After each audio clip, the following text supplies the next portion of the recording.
लिखा है, आप लोग परमेश्वर के अधीन रहें, शैतान का सामना करें और वह आपके पास से भाग जाएगा।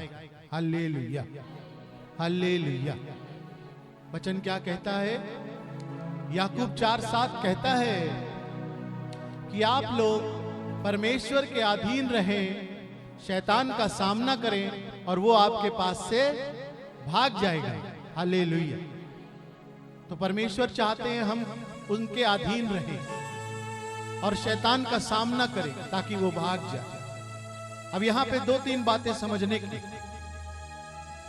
कि हमें परमेश्वर के अधीन कैसे रहना है। दूसरी बात, शैतान का सामना कैसे करना है ताकि वो भाग जाए। तो इन बातों को जानने के लिए हम प्रभु के वचन में आते हैं। वचन में लिखा है, यूहन्ना के पत्र में लिखा हुआ है 5वें अध्याय में कि समस्त संसार शैतान के वश में है। हालेलुया। वचन में लिखा है, बाइबल में यूहन्ना की पत्री में लिखा है, उसके 5वें अध्याय में जब तुम देखोगे तो लिखा हुआ है समस्त संसार दुष्ट के वश में है। अब हम कैसे जाने कि हम और हमारा परिवार शैतान के वश में है या नहीं है? हम कैसे जाने कि हमारे घरों में दुष्ट आत्माएं हैं या नहीं है? हमारे घर में परमेश्वर का राज्य है या शैतान का राज्य है? कैसे जाने? हम तो उन चीजों को देख नहीं सकते क्योंकि वो तो हवा है, वो तो अदृश्य है। आत्माएं अदृश्य हैं, दिखती नहीं है, लेकिन महसूस कर सकते हैं।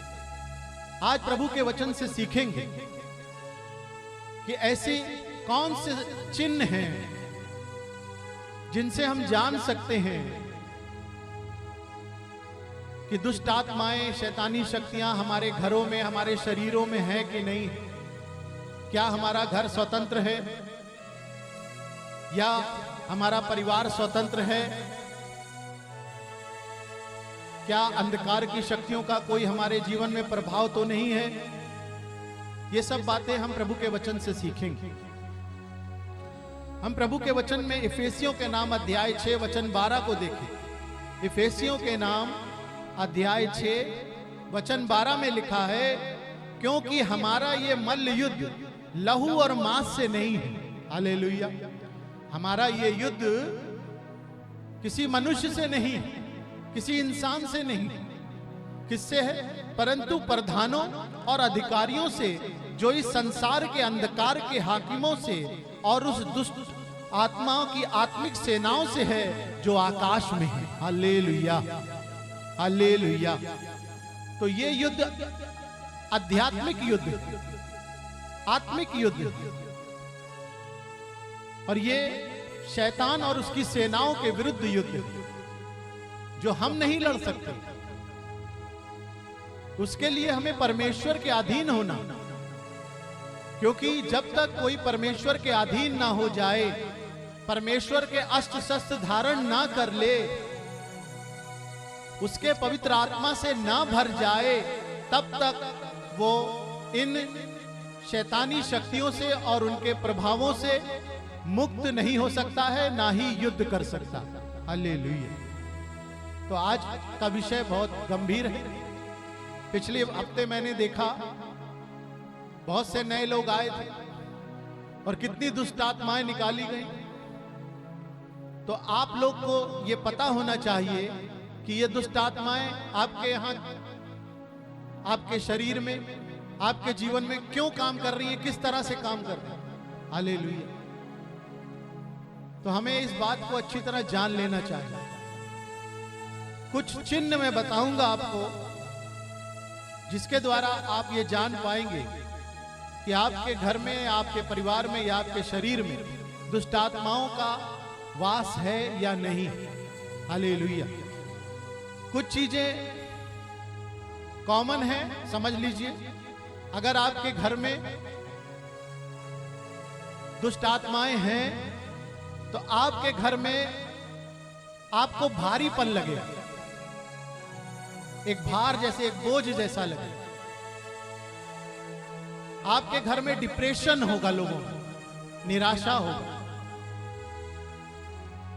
आपके परिवार में झगड़े बहुत होते होंगे, बात बात पे झगड़ा हो जाता होगा, लोग क्रोधी स्वभाव के होंगे, परमेश्वर की बातों को अस्वीकार करने वाले हों, प्रभु का विरोध करने वाले, परमेश्वर की बातों का विरोध करने वाले हों। और कुछ चिन्ह बताता हूं। अगर आपके घर में दुष्ट आत्माएं हैं, शैतानी शक्तियों का घर बना हुआ है, आपके घर से कुछ चीजें गायब होने लगी, आपके घर में गंदा स्मेल आएगा,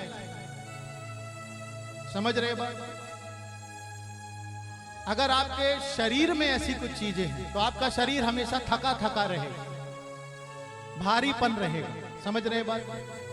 ये मैं कुछ चिन्ह बता रहा हूं, ध्यान से सुनना। आपका मन हमेशा बेचैन रहेगा, आपको डर लगेगा, अपने ही घर में डर लगेगा, आप भयभीत रहेंगे,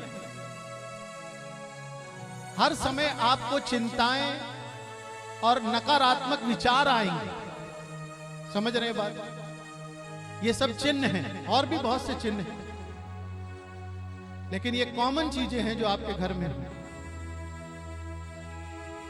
जब आपके शरीर में ये सब होगा तो ये सारी चीजें शरीर में भी आपको महसूस होंगी। लोग बीमार रहेंगे, उस घर के लोग बीमार रहेंगे, डॉक्टरों से इलाज कराने के बाद भी वो ठीक नहीं हो पाते, ऐसी ऐसी बीमारियां लगती हैं जिनका इलाज नहीं है, समझ रहे हैं बात को? घर में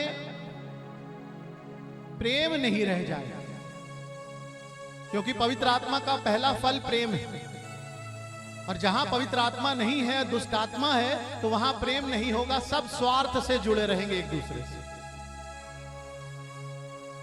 और भी बहुत सी चीजें हैं, ये कॉमन चीजें आप समझ लीजिए। घर परिवार की स्थिति बिगड़ी हुई मिलेगी, आर्थिक समस्याएं भी रहेंगी, लेकिन ऐसे भी घर मैंने देखे हैं जहां बहुत पैसा है, लेकिन फिर भी उस घरों में दुष्ट आत्माएं हैं, बीमारियां। तो लेकिन कॉमन चीज क्या है? भारीपन रहेगा, निराशा रहेगा, डिप्रेशन रहेगा, पढ़े लिखे जितने भी हों गाली गलौज से बात करेंगे, लड़ाई झगड़ा बना रहेगा, घर में एक टेंशन का माहौल रहेगा, एक दूसरे की बात नहीं मानेंगे, अच्छी बातें बहुत कम होंगी, और ध्यान हमेशा उल्टे सीधे कामों में बना रहे। वहां के लोग व्यभिचारी भी हो सकते हैं, क्रोधी स्वभाव, लालची, दुष्टता करने वाले, मारपीट करने वाले, बात बात पे झगड़ा करने वाले, इस तरह के नेचर के लोग हो जाएंगे।